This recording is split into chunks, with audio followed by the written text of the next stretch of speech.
안녕하십니까? 안녕하십니까? 잘 지내셨어요? 네. 오늘 말씀 제목은 예수님의 피로 세운 새 언약입니다. 요절 22장 20절을 같이 읽어볼까요? 시작. 저녁 먹은 후에 잔도 그와 같이 하여 이르시되 이 잔은 내 피로 세우는 새 언약이니 곧 너희를 위하여 붓는 것이라. 네, 기도하겠습니다. 은혜로우신 주님, 오늘도 살아계신 성부 하나님, 성자 하나님, 성령 하나님께 예배드릴 수 있도록 저희를 인도해 주신 것에 감사합니다.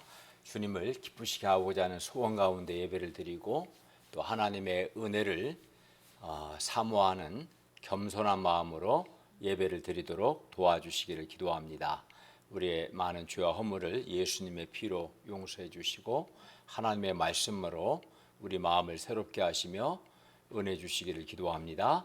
예수님의 이름으로 기도하였습니다. 아멘. 오늘 말씀은 예수님께서 십자가에서 죽으시기 전 제자들과 함께 마지막 유월절 식사를 하시면서 자신의 죽으심의 의미, 예수님의 죽으심의 의미에 대해서 말씀하신 내용입니다. 특히 예수님께서 포도주 잔을 가리켜 이 잔은 내 피로 세우는 새 언약이라고 이렇게 말씀하셨는데, 예수님의 피로 세우는 새 언약에 대해서 배우고자 합니다. 그리하여 우리가 예수님의 피로 세우는 새 언약의 은혜를 잘 누릴 수 있기를 기도합니다. 1절을 보십시오. 유월절이라고 하는 무교절이 다가왔습니다. 유월절은 하나님께서 이스라엘 백성을 애굽에서 그 장자 재앙에서 구원하시고 애굽의 노예 상태에서 해방하신 것, 한마디로 하나님의 구원을 기념하는 아주 중요한 절기였습니다. 하나님께서 이스라엘 백성을 애굽의 노예 상태에서 해방시키시려고 하실 때 당시 애굽 왕 바로가 매우 아주 강팍하고 완고했습니다. 그래야 하나님께서는 바로에게 이제 열 재앙을 내리시잖아요. 그게 마지막 10번째 경고하셨어요. 뭐라고 하셨냐면 출애굽기 11장 5절을 보면 애굽 땅에 있는 모든 처음 난 것은 왕 위에 앉아 있는 바로의 장자로부터 맷돌 뒤에 있는 몸종의 장자와 모든 가축의 처음 난 것까지 죽으리니, 그러니까 애굽의 사람부터 가축까지 모든 처음 난 것을 내가 죽게 하겠다, 마지막 경고하셨어요. 그러나 하나님은 이스라엘 집의 장자는 죽이지 않고자 하셨고, 그래서 구원 방법으로 이스라엘 집집마다 1년 된 어린 양, 이 어린 양을 이제 유월절 양이라고 부르는데, 1년 된 어린 양을 잡아서 그 피로 그 양을 먹을 집에 좌우 문설주, 우리 이제 교회 들어오면 이 가령 저 문에 좌우 문설주는 이 기둥을 말해요. 기둥. 그리고 임방은 이제 위와 아래, 이게 문 사면에 다 피를 바르라는 거죠. 좌우 설주와 문 위아래 임방에 1년 된 양을 잡아서 피를 바르라 말씀하셨어요. 그리고 이렇게 또 말씀하셨습니다. 내가 애굽 땅을 칠 때 그 피가, 그러니까 문의 좌우 설주와 위아래 임방에 바른 피가 너희가 사는 집에 있어서 너희를 위하여 표적이 될지라. 내가 피를 볼 때, 그러니까 문 좌우 설주와 임방에 바른 피를 볼 때 너희를 넘어가리니 재앙이 너희에게 내려 멸하지 아니하리라. 그러니까 어린 양을 먹는 집에 좌우 설주와 임방에 바른 피를 보면 그 집은 들어가지 않고, 들어가면 이제 첫째 난 걸 다 죽게 하는데 들어가지 않고 넘어가겠다, 이렇게 말씀한 거죠. 그리고 하나님의 말씀대로 애굽 나라 가운데 모든 처음 난 것은 사람의 장자부터 시작해서 가축의 처음 난 것까지 다 하나도 예외 없이 다 죽었어요. 엄청난 재앙이었죠. 오늘날 뭐 이 코로나는 이건 아무것도 아닌 거예요, 사실 그거에 비하면은. 그러나 하나님의 말씀대로 좌우 문설주와 임방에 어린 양의 피를 바른 집은 죽음이 그 집을 넘어갔습니다. 하나님이 그 넘어간다고 했으니까, 그래서 죽음이 넘어갔다. 그 영어로 패스 오버, 넘어갔다라는 의미로 패스 오버, 즉 우리말로 유월절이라고 부르게 되었습니다. 그래서 유월절은 하나님께서 장자 재앙을 통해서 애굽의 노예에서 이스라엘을 해방하신 것, 장자 재앙에서 이스라엘은 구원하시고 또 이스라엘을 애굽 노예 상태에서 해방하신 것을 기념하는 이제 아주 중요한 절기였던 것이죠. 하나님은 이스라엘 백성이 해마다 이 유월절 절기를 지킴으로써 당시 그 장자 재앙에서 구원하시고 애굽의 노예 상태에서 해방해 주신 하나님의 구원의 은혜를 기억하고 감사하고 감당하기를 원하셨습니다. 우리는 어떻게 하죠? 우리는 이제 주로 이제 여름 수양회 통해서 구원의 은혜를 다시금 기억하고 또 신년 수양회 통해서는 하나님께서 하나에 어떻게 선하게 인도하시고 도우셨는가 기억하고 감사하고 하지 않습니까? 그러니까 어떻게 보면은 이러한 절기들은 또 굉장히 중요하죠. 그래야 우리가 잊지 않고 기억할 수 있으니까요. 예, 하나님은 이렇게 유월절을 지키면서 그들이 하나님의 구원을 기억하고 감사하기를 원하셨는데 이 유월절은 유대 달력으로 아비벌 14일에 행해졌어요. 이게 음력인데 이 아비벌을 오늘날 태양력으로 계산하면 보통 3월 말에서 4월 초에 해당하는 시간입니다. 그리고 유월절 그 다음 날부터 7일 동안은 출애굽 당시 빵을 발효할 시간이 없어서 누룩을 넣지 않고 오늘날 그 효소 밀가루를 부풀게 하는 그 누룩인 효소죠. 누룩을 넣지 않고 빵을 구워 먹는 것을 기념해서 누룩 없는 빵을 이제 무교병이라고 불렀는데 이 무교병을 먹게 했었는데 그것이 바로 무교절입니다. 그러니까 첫째 날은 유월절 양을 잡아서 먹고 그리고 둘째 날부터 7일 동안은 누룩이 없는 그러니까 효소가 없는 무교병을 먹게 하는 거. 그게 무교절이었던 거죠. 그리고 이 유월절과 무교절을 합해서 그냥 유월절이라고도 부르고 전체를 합쳐서 그냥 무교절이라고도 불렀던 거예요. 이게 유월절이 뭔가는 이제 아시겠죠. 유월절이 뭔가는. 그래서 1절에 유월절이라 하는 무교절이라고 한 겁니다. 그러므로 유월절이라 하는 무교절이 다가오매 대제사장들이나 서기관들은 종교 지도자들은 자신들이 먼저 애굽 노예 상태에서 구원하시고 해방해 주신 하나님의 구원의 은혜를 기억하고 감사하며 백성들 역시 유월절 절기를 잘 지키는 가운데 하나님의 구원의 은혜를 기억하고 감사하도록 도와야 마땅했습니다. 새롭게 계속해서 유월절이 어떤 사건이었고 어떤 의미가 있는가 가르치고 그걸 기억하고 지키도록 도와야 했어요. 그러나 대제사장들과 서기관들은 이걸 하지 않고 도리어 예수님을 죽이고자 하는 아주 악한 생각을 하고 있었습니다. 이들은 참으로 악한 거죠. 2절을 보십시오. 대제사장들과 서기관들이 예수님을 무슨 방도로 죽일까 궁리했어요. 살릴 것을 궁리하는 이 사람들은 어떻게 예수님을 죽일까 방법을 궁리했던 거예요. 이는 왜냐하면 그들이 예수님을 공개적으로 체포해서 죽이게 되면 밀란이 일어날까봐 이제 백성들을 두려웠기 때문에 밀란이 일어나지 않게 비공개적으로 예수님을 죽일 방법이 없을까 이렇게 궁리했던 거죠. 그런데 마침 그때 기회가 생겼습니다. 3절부터 6절을 보십시오. 12제자 중 하나인 가룟 유다에게 사탄이 들어갔어요.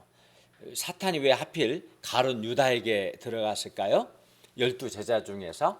왜냐하면 가룟 유다가 예수님과 예수님의 말씀을 받아들이지 않고 일단은 배척을 했어요. 첫 번째는. 그리고 가룟 유다가 돈을 사랑했기 때문에 그렇습니다. 사탄은 예수님을 받아들이지 않는, 예수님을 영접하지 않고 예수님의 말씀에 대해서 배척하는, 반발하는, 그러면서 돈을 사랑하는 그런 사람들에게 사탄이 이제 들어가게 되는 거죠. 이에 유다가 대제사장들과 성전 경비대장들에게 가서 예수님을 넘겨줄 방법을 의논하며 그들이 아주 기뻐하며 돈을 주기로 언약했습니다. 유다가 허락하고 예수님을 무리가 없을 때 넘겨줄 기회를 찾았습니다. 그러니까 이 유다는 참으로 악한 자죠. 예수님께 3년 동안 많은 사랑을 받았는데도 불구하고 스승인 예수님을 배신하고 반역하는 거니까요. 악한 자였습니다. 7, 8절을 보십시오. 유월절 양을 잡을 무교절이 이르렀습니다. 예수님께서 베드로와 요한을 보내시며 말씀하셨어요. 가서 8절을 볼까요? 가서 우리를 위하여 유월절을 준비하여 우리로 먹게 하라. 이에 두 제자는 그럼 어디서 준비하시기를 원합니까? 라고 물었어요. 그러니까 어디서 이 유월절 식사를 하기를 원하십니까? 물은 거죠. 예수님은 다음과 같이 말씀합니다. 10절에서 12절을 다 같이 읽어볼까요? 10절부터 12절까지 시작.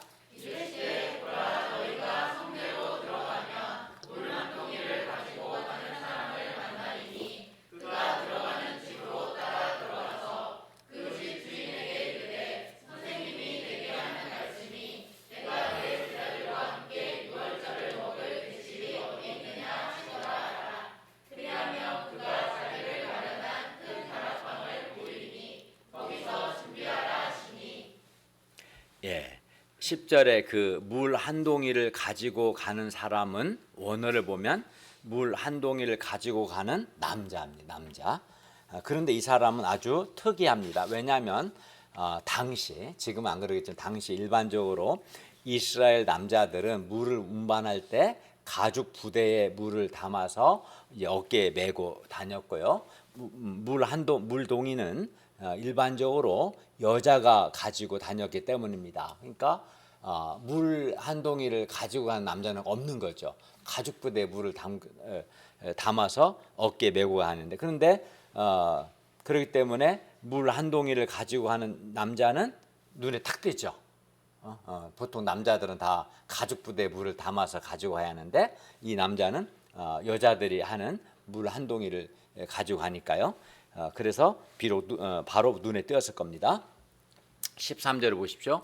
베드로와 요한은 나가 예수님께서 하신 말씀대로 물 한 동이를 가지고 가는 남자를 만났고 딱 보니까 딱 눈에 띄었던 이 사람이 있었던 거고, 그래서 유월절을 준비할 수 있었습니다. 어쨌든 예수님은 이런 방법으로 유월절 먹는 곳을 준비하셨고, 이는 가룟 유다가 사전에 유월절 식사할 장소를 알기 원하지 않으셨기 때문입니다. 만약에 가룟 유다가 어디서 유월절 식사하는 거 알면 이제 이걸 밀고 할 거 아니에요, 제장들에게. 그러면 예수님이 제자들과 식사할 수 있는 기회를 잃어버릴 수 있죠. 그래서 이제 가룟 유다 몰래 알지 못하게 하기 위해서 이렇게 예수님께서 지혜롭게 하신 거죠. 예수님은 방해받지 않고 제자들과 마지막 십자가 죽으시기 전 마지막 유월절 식사를 하시면서 곧 있게 될, 오늘 본문은 바로 다음날 예수님이 죽으시거든요. 곧 있게 될 예수님의 죽으심의 의미를 제자들에게 가르치고자 하셨습니다. 14, 15절을 보십시오. 때가 이르매 예수님께서 사도들과 함께 앉으셨습니다. 예수님은 고난을 받기 전에 제자들과 함께 유월절 먹기를 원하고 또 원하셨습니다. 여기서 고난은 물론 예수님께서 십자가에서 죽으시는 고난을 가리킵니다.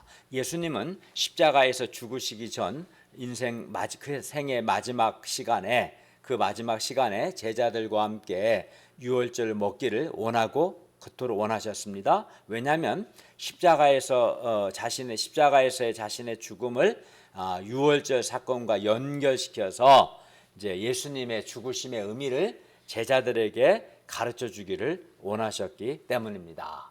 예수님이 왜 죽으시는가? 죽으심의 의미를 알아야지.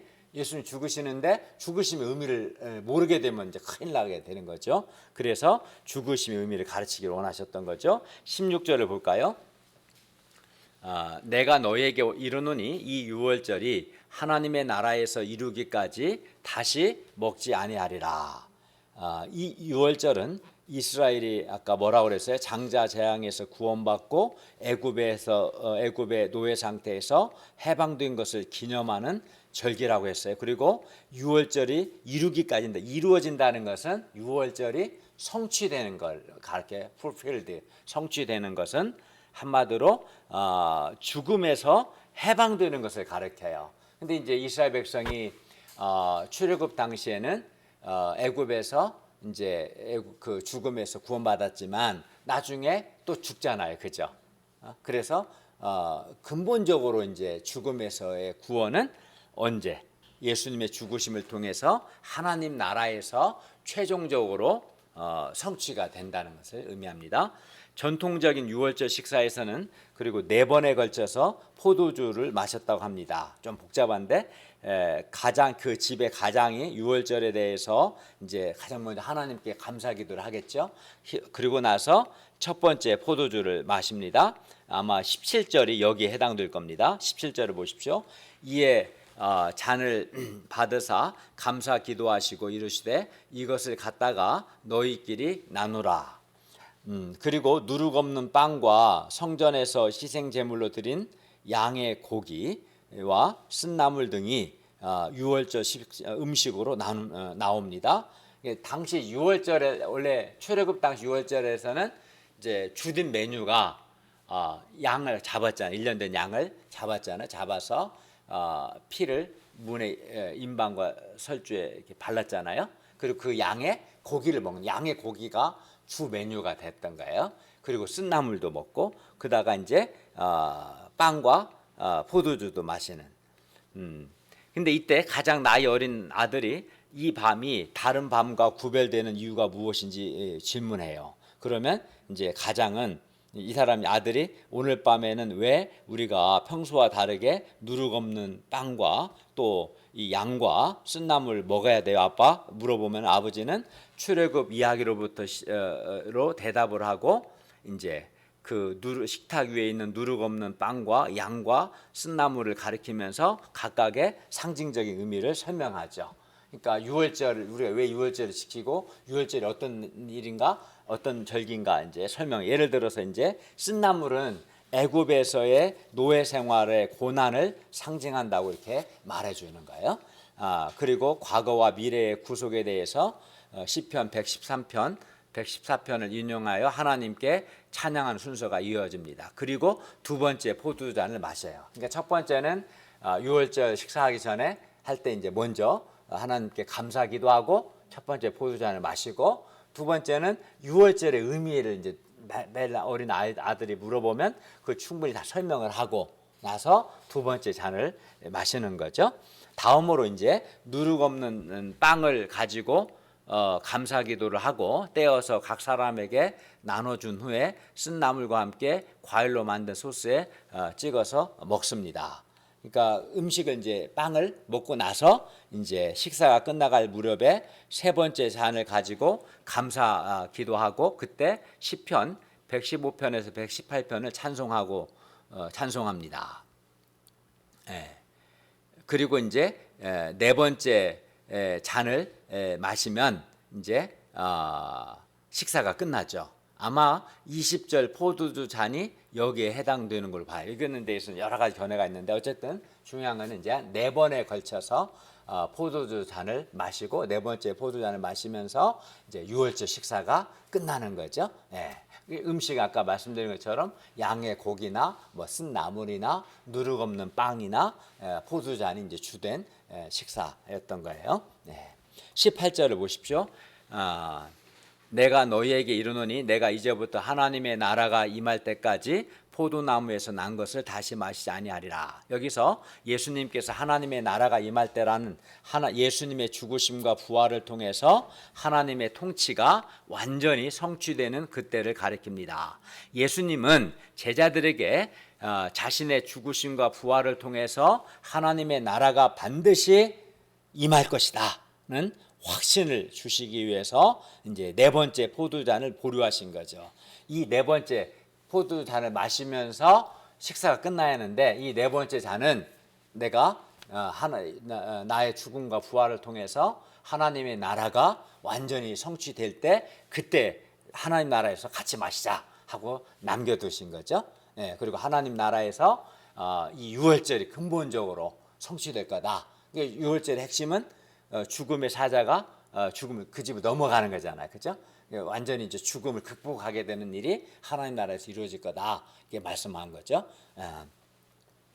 오늘날 우리는 그런데 이제 오늘날 우리는 유월절을 지키는 것이 아닙니다. 우리는 이제 예수님의 죽으심의 은혜를 기념하기 위해서 예수님의 몸을 상징하는 빵을 먹고 예수님의 피를 상징하는 포도주를 마시는 성찬식을 하는 거지. 이제 오늘 우리는 그죠? 19절을 볼까요?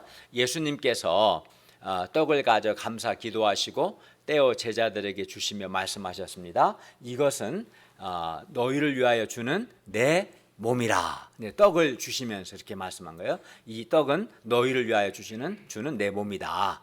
너희가 이를 행하여 나를 기념하라. 우리 번역 성경은 떡을 떼었다는데 사실 빵에 가깝죠. 우리 한국 사람들은 막 그 쌀을 쪄서 떡 하지만 보통 당시 유대인들은 이제 밀가루 반죽, 여기는 무기병인데 이제 효소가 없는 빵이라고 번역하는 게 좀 더 현실적일 것 같아요. 어쨌든 그러므로 우리가 먹는 그 빵, 성찬식 때 먹는 빵 있죠. 뭐 떡이든 빵이든 그 빵은 우리를 위해 주신 예수님의 몸을 가리키는 거죠. 왜냐하면 예수님이 그 빵을 떼어서 제자들이 주시면서 이것은 너희를 위하여 주는 내 몸이다. 내 몸이다. 이렇게 예수님이 말씀하셨잖아요. 빵을 떼어서 딱 주면서 이것은 너희를 위하여 주는 내 몸이다. 그러니까 우리가 성찬식 때 먹는 그 빵은 뭐예요? 예수님의 몸을 가리킨다 봐야겠죠. 그리고 이는 예수님께서 우리에게 생명을 주시기 위해서 십자가에서 죽으시는 것을 가리켜요. 예수님은 전에 자기 몸에 대해서 이렇게 말씀하셨습니다. 요한복음 6장 35절에서는 나는 생명의 떡이니 내게 오는 자는 결코 줄이지 아니할 터이요. 또 요한복음 6장 51절에서는 나는 하늘에서 내려온 살아있는 떡이니 사람이 이 떡을 먹으면 영생하리라. 내가 줄 떡은 그 세상의 생명을 위한 내 살이니라. 그러니까 예수님의 몸이, 예수님의 살 자체가 생명의 떡이고 예수님의 예수님의 몸을 먹으면 그 사람은 생명을 얻는다, 영생 얻는다 라고 말씀하셨어요. 예수님의 몸은 세상의 생명을 위한, 사람들에게 영생을 주시기 위한 생명의 떡입니다.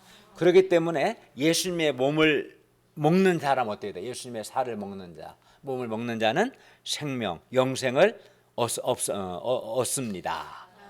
그리고 그러면 예수님의 몸을 먹는다, 살을 먹는다는 게 정말 식인종처럼 문자적으로 예수님의 몸을 먹는다는 거예요? 그건 아니고 여기서 예수님의 몸을 먹는다, 내 떡을 떼어주면서 빵을 떼어주면 이건 내 몸이다, 내 몸을 먹는 자는 영생을 얻는다 이렇게 말씀하셨는데 예수님의 몸을 먹는다는 것은 우리에게 생명을 주시기 위해서 십자가에서 죽으신 예수님을 믿는 것을 의미하는 거예요.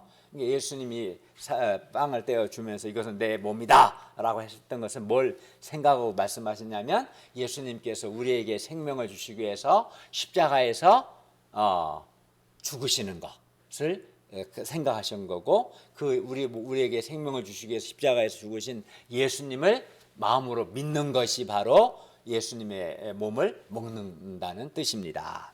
예수님은 자기 몸을 가리키는 떡을 떼어 주시면서 너희가 이를 행하여 나를 기념하라 이렇게 또 말씀하셨습니다. 따라서 우리는 성찬식 때 성찬식 빵을 먹으면서 우리에게 생명을 주시기 위해서, 영생을 주시기 위해서 십자가에서 자기 몸을 내어주신 예수님을 기억해야죠. 기념하라고 했으니까 우리는 성찬식 때 친히 유월절 양이 되어 이게 출애굽 때는 정말 1년 된 양의 희생을 통해서 그 집에 죽음이 넘어갔잖아요. 근데 이제 예수님이 십자가에서 스스로 유월절 양이 되신 자기 몸을 내어주신 거죠. 양이 되어주신 거죠. 유월절 양이 희생되신 거죠. 친히 유월절 양이 되어 십자가에서 죽으신 예수님의 그 크신 사랑과 희생을 우리가 기억해야겠습니다. 그러니까 출애굽 때는 1년 된 어린 양의 희생을 통해서 그 집에 있는 사람, 처음 난 사람이든 가축이든 죽지 않고 살았잖아요. 어린 양 희생을 통해서. 이제 이걸 이제 비유로 해서 예수님이 유월절 양이 되어서 이제는 예수님의 희생, 십자가의 죽으심을 통해서 예수 믿는 사람들은 생명, 영생을 얻는다. 이걸 이제 예수님이 가르치시고 해마다 이것을 자주 행해서 나를 기념하라. 나를 기념하라는 게 뭐겠어요? 예수님께서 우리에게 생명을 주시기 위해서, 영생을 주시기 위해서 십자가에서 자기 몸을 내어주시는 것을 기억하고 감사하고 감당하는 것, 은혜를, 이게 이제 기념하는 거죠. 물론 우리는 성찬식 의식을 행할 때만 예수님의 죽으심의 은혜를 기억해서는 안 되고, 날마다의 삶 속에서 예수님께서 우리에게 생명을 주시기 위해서 십자가에서 몸을 주신 것을 기억해야 합니다. 그런데 우리가 기억해야 할 것이 또 있어요. 그것은 바로 예수님의 피의 은혜입니다. 20절을 다 같이 읽을까 중요합니다. 20절 시작.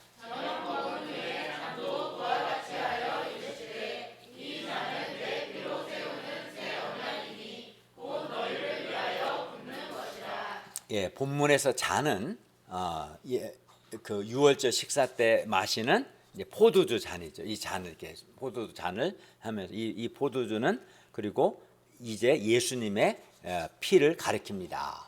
그러므로 성찬식 때 우리가 마시는 포도주는 예수님께서 우리를 위하여 자기 피를 부어 주신 것, 즉 십자가에서 우리를 위해 피 흘려 죽으신 것을 가리켜요. 이게 포도주 잔은 예수님께서 십자가에서 우리를 위해 피 흘리신 것을 가리키는 거죠. 그리고 예수님은 십자가에서 흘리신 자기 피로 새 언약을 세우셨어요. 뭐라고 그랬어요? 이 잔은 내 피로 세우는 새 언약이다, 이렇게 말씀하셨죠. 그러면 예수님께서 자기 피로 새 언약을 세운다는 것이 무엇을 의미할까요? 먼저 새 언약을 세운다라고 했으니까 뭐가 있다는 거예요? 옛 언약이 있다는 거죠. 그죠? 옛 언약을 전제로 하신 말씀이죠. 그리고 먼저 옛 언약은, 그러니까 새 언약과 옛 언약이 있는 거예요. 옛 언약은 먼저 하나님께서 이스라엘 백성을 애굽 땅에서 인도하여 내신 후에 시내산에서 모세를 통해서 이스라엘 백성들과 하나님께서 맺으신 언약이 바로 옛 언약입니다. 옛 언약에 관한 내용은 출애굽기 19장부터 24장에 자세히 나와요. 그리고 이 언약을 맺을 때 언약의 내용이 뭐냐면, 나는 그들 이스라엘 백성의 하나님이 되고 그들은 내 백성이 될 것이다. 이게 이제 언약의 내용이에요. 그리고 이 옛 언약이나 새 언약은 내 언약의 내용 자체는 같아요. 옛 언약의 내용도 하나님이 우리의 하나님이 되시고 우리는 하나님의 백성이 된다. 언약의 내용은 같아요. 다만 이제 언약을 세우는 방식이 달라요. 옛 언약과 새 언약이. 옛 언약은 뭐로 세웠어요? 짐승의 피로 세운 언약, 피로 세웠다면 새 언약은 누구의 피로 세운 거예요? 예수님의 피로. 오늘 20절에서 이 잔은 내 피로 세우는 새 언약이다 이랬잖아요. 새 언약은 예수님의 피로 세운 거죠. 그러니까 언약의 내용은 같은데 언약을 세우는 방식이 다른.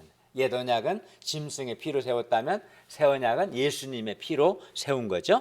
출애굽기 24장 8절을 보면 모세는 짐승의 피를 뿌림으로 하나님과 이스라엘 백성 사이에 맺은 언약을 인쳤어요. 인쳤다는 것을 이제 확실하게 했다는 거죠.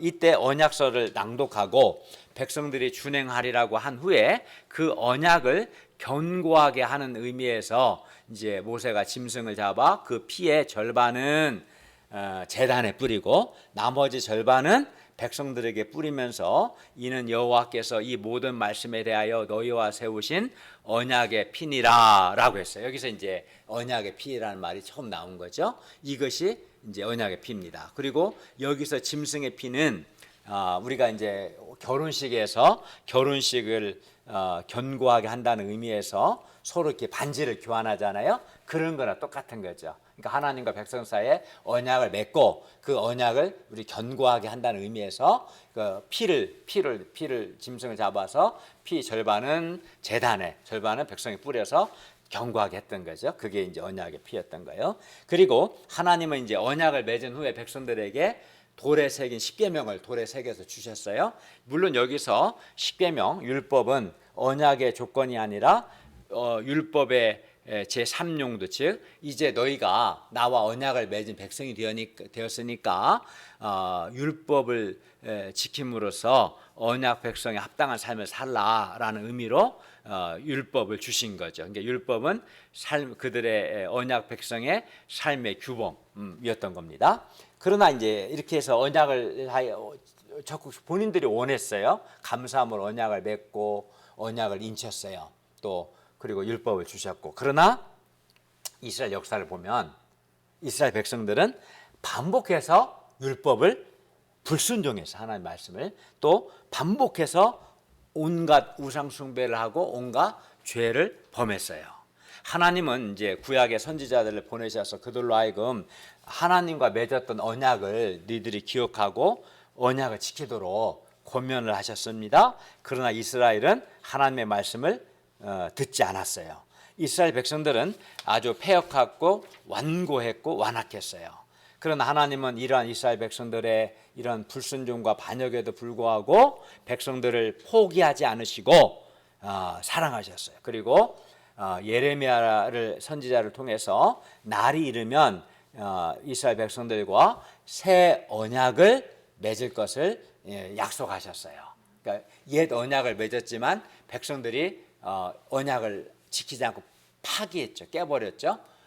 그래서 하나님은 이 옛 언약보다 더 좋은 아주 탁월한 언약을 이제 때가 되면 다시 맺겠다 약속하신 거죠. 예레미야 선지자를 통해서. 그 내용이 이런 거예요. 여호와의 말씀이니라. 예레미야에게 장차 맺게 될 새 언약의 내용이 이런 거였어요. 예레미야 31장 31절 34절을 보면 여호와의 말씀이니라. 보라 날이 이르느니 내가 이스라엘 집과 유다 집에 새 언약을 맺으라. 이 언약은 내가 그들의 조상들의 손을 잡고 애굽 땅에서 인도하여 내던 날에 맺은 것, 그 시내산에서 맺은 것과 같이 아니할 것은 다르다는 거죠. 새 언약, 옛 언약과 어떻게 내가 그들의 남편이 되었어도 그들이 내 언약을 깨뜨렸기 때문에 그러나 이제 그날 후에 내가 이스라엘 집과 맺을 언약은 이러하니 새 언약은 이렇다는 거예요. 내가 나의 법을 그들의 속에 두며 그들의 마음에 기록하여. 처음에 옛 언약은 하나님의 법을 어디다 기록했어요? 돌판에. 십계명을 돌판에 기록해서 주셨잖아요. 근데 그날에 맺을 새 언약은 나의 법을 백성들 속 그들의 마음에 기록하고 나는 그들의 하나님이 되고 그들은 내 백성이 될 것이다 말씀하시고요. 또 그들이 다시는 각기 이웃과 형제를 가리켜 이르기를 너는 여호와를 알라 하지 아니하리니 이는 작은 자로부터 큰 자까지 다 나를 알기 때문이라. 그러면서 새 언약의 핵심이 이거예요. 내가 그들의 악행을 사하고 다시는 그 죄를 기억하지 아니하리라. 그러니까 지금 제가 말씀드린 것은 예레미야를 통해서 장차 때가 되면 하나님께서 백성들과 맺게 될 새 언약의 내용이 된 거죠.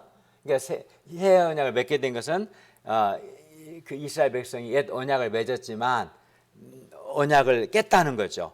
그들이 내 언약을 깨뜨렸기 때문에 맺는다 이렇게 말씀했잖아요. 깼고 그래서 새 언약은 이제 하나님의 말씀을 돌판이 아니라 마음에 기록해 주겠고 그리고 새 언약은 하나님이 백성들의 죄를 용서하시고 다시는 백성들의 죄를 기억하지 않는 것. 이게 새 언약의 핵심적인 내용입니다.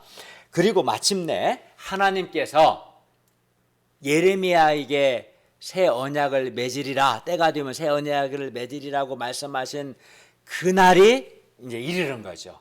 그날이 바로 오늘 본문의 누가복음 22장 20절 말씀인가 이게. 예레미야에게 내가 때가 되면 새 언약을 맺으라 말씀하셨고 그날이 바로 오늘입니다. 오늘 누가복음 22장 20절.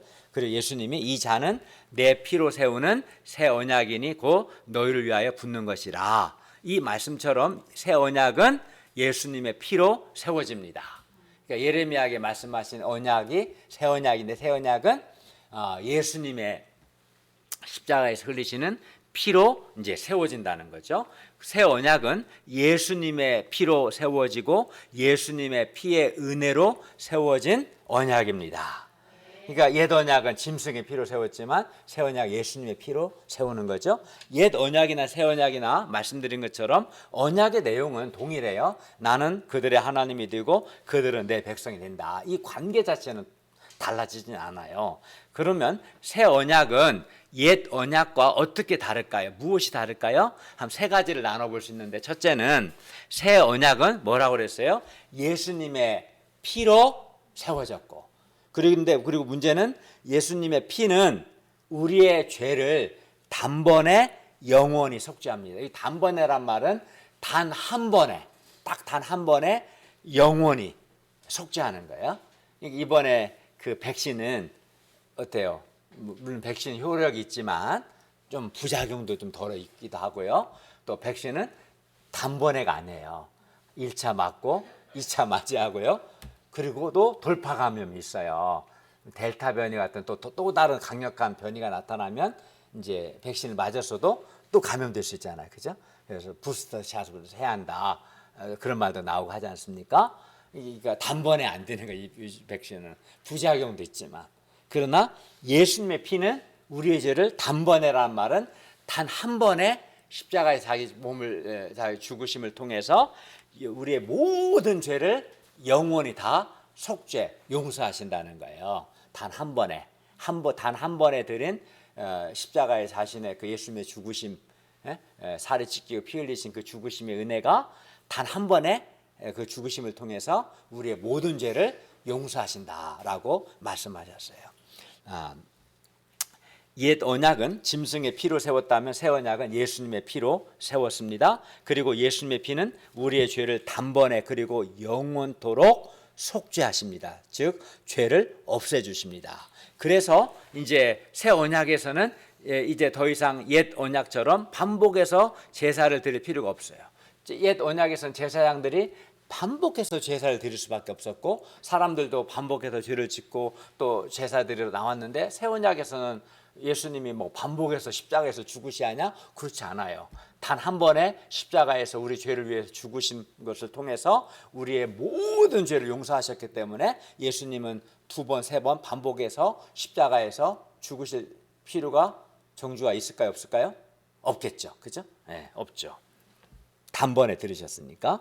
그래서 새 언약 하에서는 반복해서 제사를 드릴 필요가 없다. 이게 이제 옛 언약과 새 언약의 다른 점이고, 둘째, 옛 언약에서는 하나님의 법이 돌에 기록됐죠. 돌판에 십계명을 기록해 주셨어요. 그러나 새 언약에서는 하나님의 법이 사람의 마음에 기록되고 그리고 성령 하나님께서 내주하셔서 도와주셔요. 이게 달라요. 율법이 마음에 새겨지고 성령님께서 내주하셔서 도와주신다. 새 언약에서는 하나님께서 각 사람의 마음과 생각에 십계명을 새기셨기 때문에 너는 하나님을 알라 가르칠 필요가 없게 되었고, 사람들은 하나님의 법을 말씀을 자발적이고 적극적으로 순종할 수 있게 되었어요. 내 마음에 있으니까. 그리하여 새 언약에서는 자발적인 소원 가운데 하나님의 말씀을 지키려고 합니다. 뿐만 아니라 새 언약에서는 이게 중요해요. 믿는 자 안에 성령 하나님께서 내주하셔서 우리가 하나님의 말씀을 깨닫고 순종할 수 있도록 우리를 이끄시고 우리를 성령님께서 지속적으로 도와주셔요. 여러분 이제 이런 체험했을 거예요. 그러니까 내가 물론 막 고의적으로 성령을 거부하면 성령님이 일하시진 않아요. 하나님은 되게 인격적이에요. 어거지로 시키진 않아요. 내가 계속 반복해서 싫다고 하면 더 이상 일하시지 않아요. 성령님께서도. 그러니까 거부하면 안 되는 거죠. 그러나 거부하지 않는다면 내 안에서 여러분이 이제 말씀을 깨닫도록 또 내가 말씀을 지키고자 하는 소원을 가질 때가 있어 없어요? 있죠. 그거는 성령님께서 내 안에 거주하셔서 내주하셔서 말씀을 깨닫게 하시고 말씀을 지키고자 하는 소원을 우리에게 주시기 때문에 그렇습니다. 그래서 새 언약에서는 믿는 자 안에 내주하시는 성령님의 도우심을 받아 자발적이고 즐거운 마음으로 율법을 순종할 수 있게 되었어요. 이게 이제 또 옛 언약과 새 언약의 다른 점이고, 마지막으로 새 언약에서는 하나님께서 우리의 죄악을 용서하시며 다시는 우리의 죄를 기억하지 아니하십니다. 예레미야 31장 34절은 새 언약에 대해서 이렇게 말씀하셨어요. 내가 그들의 악행을 사하고 다시는 그 죄를 기억하지 아니하리라 여호와의 말씀이니라. 그리고 새 언약에 대한 이 약속, 이 하나님의 약속은 예수 그리스도를 통해서 성취되었습니다. 20절을 다시 보시면 예수님은 새 언약에 대해 이렇게 말씀하셨어요. 이 잔은 내 피로 세우는 새 언약이니 곧 너희를 위하여 붓는 것이라. 예수 그리스도께서 범죄한 우리 대신에 우리가 받아야 할 율법의 저주를 받아서 십자가에서 피 흘려 죽으심으로 율법의 정죄와 율법의 저주에서 우리를 해방하셨습니다. 예수님께서 십자가에서 우리가 지은 모든 우리의 죄악을 다 담당하신 거예요. 자기 몸으로. 그리하여 새 언약 하에서는 하나님께서 백성들의 죄악을 용서하시고 다시는 그 죄를 기억하지 않으십니다. 예수님께서 십자가에서 흘리신 피가 우리의 모든 죄를 용서하시기 때문에 하나님은 우리 죄악을 용서하실 뿐만 아니라 다시는 우리의 죄악을 기억하지 않는 거예요. 그냥 용서하는 거 아니에요. 우리의 죄악을 용서하시고 다시는 우리의 죄를 기억하지 않으시는 것은 내가 받아야 할 형벌, 죄의 형벌, 내가 받아야 할 죄의 정죄와 죄의 저주를 예수님께서 나를 사랑하사 나를 대신하여 십자가에서 받으셨기 때문에, 죄값을 지불하셨기 때문에 하나님이 나를 용서하시고 내 죄를 기억하지 않은 겁니다. 하나님께서 우리의 죄악을 용서하실 뿐만 아니라 다시는 기억하지 않으시는 것은 연약에서 반복해서 넘어지는 우리에게 정말 놀라운 은혜입니다. 히브리서 8장 12절도 새 언약에 대해 이렇게 말씀하셨어요. 내가 그들의 불의를 긍휼히 여기고 그들의 죄를 다시 기억하지 아니하리라. 우리는 하나님이 나의 죄를 다시 기억하지 않을까 두려워할 수 있는데 그렇지 않아요. 하나님이 용서하신 죄에 대해서는 다시 기억하지 않는 거죠. 그걸 잊어버리는 거예요. 근데 사람들은 이제 그게 잘 안 돼요. 막 서로 상처 주고 상처받고 용서하고 화해했다가도 이제 잘 가다가도 또 이렇게 관계가 파괴되고 상처 주고 상처받다 보면 지난번에 용서했던 것을 기억하면 안 되는데 이야기하면서 또 지난번에 그러고 그 전에 그러고 막 다 이제 끄집어내는 거죠. 그러니까 다시 기억하지 않는 죄를 다시 기억하지 않아야 하는데 기억하는 거잖아요, 실제로는. 근데 하나님은 그렇지 않은 거죠. 하나님은 확실하게 용서하시는 거지. 우리의 죄악을 용서하시고 다시는 그 죄를 기억하지 않는. 이건 놀라운 은혜인 거지. 하나님께서 나를 보실 때, 우리를 보실 때 그렇게 보시는 거예요. 우리가 죄를 지면 어때요? 죄의식이 생기고 정죄감이 생기고 수치스럽고 심판받을까 두렵고 그렇지 않습니까?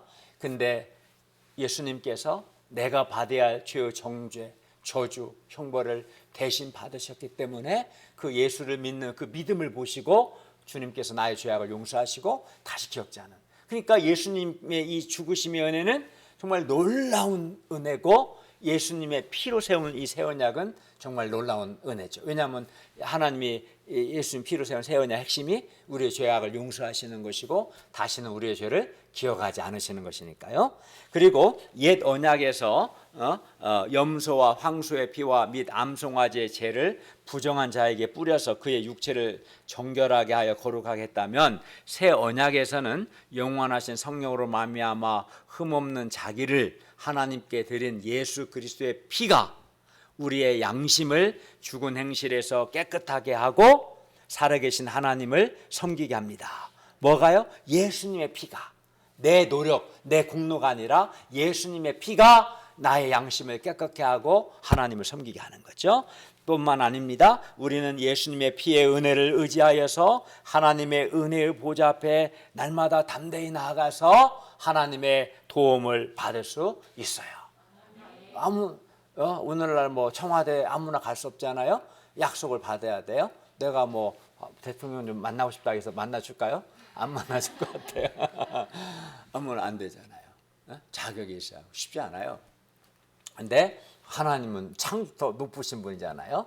근데 내가 예수님의 피를 믿고 피의 은혜를 의지하면은 언제든지 하루에도 수없이 하나님께 나아가서 기도할 수 있고 하나님 저 좀 도와주세요. 하나님의 도움을 날마다 받을 수 있고. 그러니까 이 예수님의 피의 은혜는 정말로 놀라운 거죠. 새 언약은 예수님의 피로 세워진 예수님의 피의 은혜로 세워진 언약입니다. 예수님의 피의 은혜를 감사하고 찬송합니다. 예수님의 피의 은혜로 하나님께서 우리를 긍휼히 여기시고 다시는 우리의 죄를 기억하지 아니하시고 용서하시는 것을 감사합니다. 그러므로 이제부터는 누구든지 예수님의 몸을 먹고 많은 사람의 죄사함을 위해 흘리신 예수님의 피를 마시는 자는, 즉 그 예수님을 믿는 자죠. 믿는 자는 영생을 얻고 하나님께서 그 사람의 죄를 용서하시고 다시는 그 사람의 죄를 기억하지 않으십니다. 그렇기 때문에 옛 언약보다 새 언약이 더 좋습니다. 새 언약은 매우 탁월하고 놀라운 은혜입니다. 그러면 우리가 어떻게 이 새 언약에 참여하여 영생과 죄 용서의 은혜를 누릴 수 있을까요? 그것은 바로 예수님을 믿는 겁니다. 우리는 예수 그리스도를 믿는 믿음으로 새 언약의 은혜에 참여할 수 있습니다. 우리는 다만 예수님의 피의 은혜를 감사함으로 받아들이기만 하면 됩니다. 그러므로 우리가 예수님께서 나를 사랑하사 나에게 영생과 죄 용서를 주시기 위해서 십자가에서 살이 찢기시고 피 흘려 죽으신 것을 믿음으로 예수님이 주시는 영생과 죄사함의 은혜를 풍성히 누릴 수 있기를 기도합니다. 우리가 예수님의 피로 세운 이 새 언약의 은혜를 잘 누리고 또 예수님을 기념할 수 있기를 바랍니다. 즉 기념한다는 것은 예수님의 피의 은혜를 내가 기억하고 피의 은혜를 늘 감사하고 이 피의 은혜를 늘 감당하는 것, 이게 예수님을 기념하는 겁니다. 21절에 보십시오. 그러나 보라, 나를 파는 자의 손이 나와 함께 상위에 있도다. 유다는 예수님과 예수님의 피로 세운 새 언약의 은혜를 영접하지 않고 거부했습니다. 예수님은 이미 작정된 대로 가십니다. 예수님께서 십자가에서 죽으시는 것은 하나님의 인류 구속 계획의 일부였습니다. 하지만 예수님을 판 그 사람에게는 화가 있습니다. 저주가 있습니다. 예수님의 죽으심이 하나님의 구속 역사의 계획 속에서 이루어진다고 해서 배신의 책임이 면제되는 것은 아닙니다. 다른 사도들은 이 말을 듣고 서로 묻습니다. 우리 중에서 이 일을 행할 자가 누구일까? 누가 배신 때릴까? 아마 궁금했을 것 같아요. 유다도 예수님의 몸과 피를 가리키는 빵과 포도주를 받았지만 그에게 아무런 효과가 나타나지 않았어요. 예수님의 그 살과 피를 먹으면 영생과 죄 용서의 은혜가 있어야 하는데 유다에게는 아무 효력이 없었어요. 유다는 마치 하늘에서 내리는 비를 흡수하지 못하는 바위처럼, 바위는 흡수하지 못하잖아요, 비를. 그는 굳은 마음으로, 딱딱한 마음으로 예수님의 은혜를 흡수하지 않았던 것이죠. 유다와 같이 성찬식에서 믿음이 없이 빵과 포도주를 먹고 마시는 자는 아무런 효과가 나타나지 않습니다. 믿음으로 먹어야 돼, 믿음으로. 하나님의 말씀도 마찬가지예요. 여러분은 지금 하나님의 말씀을 듣고 있습니다. 이 하나님의 말씀을 믿음으로 받아들이는 사람에게는 말씀의 은혜와 말씀의 능력이 나타납니다. 오늘 말씀처럼 예수님의 피는 우리의 죄악을 용서하신다. 하나님 예수의 피를 믿는 자는 다시는 그의 죄를 기억하지 않는다는 이 말씀을 내가 믿음으로 받아들일 때 내 안에 생명과 죄 용서의 은혜가 충만하게 임하게 되는 거죠. 그러나 하나님의 말씀을 믿음으로 받아들이지 않는 자에게는 말씀의 은혜와 말씀의 능력이 나타나지 않아요. 그러니까 여러분이 말씀 공부할 때나 주일 말씀을 들을 때 믿음으로 말씀 공부하고 믿음으로 받아들이셔야 돼요. 그러므로 우리는 예수님과 예수님의 피로 세운 새 언약의 은혜를 믿음으로 받아들여야 합니다. 그리고 하나님의 말씀도 믿음으로 받아들여야 돼요. 믿음으로 받아들이는 자에게 예수님의 피의 은혜도 나타나고 예수님의 말씀의 능력과 말씀의 은혜도 나타나는 거거든요. 그때 우리에게 예수님이 주시는 영생과 죄사함의 은혜, 그리고 말씀의 은혜와 말씀의 은혜가 능력이 풍성하게 나타날 겁니다. 결론입니다. 예수님은 우리에게 영생을 주시기 위해서 십자가에서 자기 몸을 주셨고 무엇보다 예수님 자신의 피로 새 언약을 세우셨어요. 그리하여 하나님은 예수님을 믿는 자의 죄악을 용서하시고 다시는 그의 죄를 기억하지 아니하십니다. 그리고 예수님은 19절에서 너희가 이것을 행하여 나를 기념하라 명령하셨어요. 그러므로 우리는 예수님의 죽으심의 은혜를 늘 기억하고 감사하고 은혜를 감당하는 삶을 살 수 있기를 기도합니다.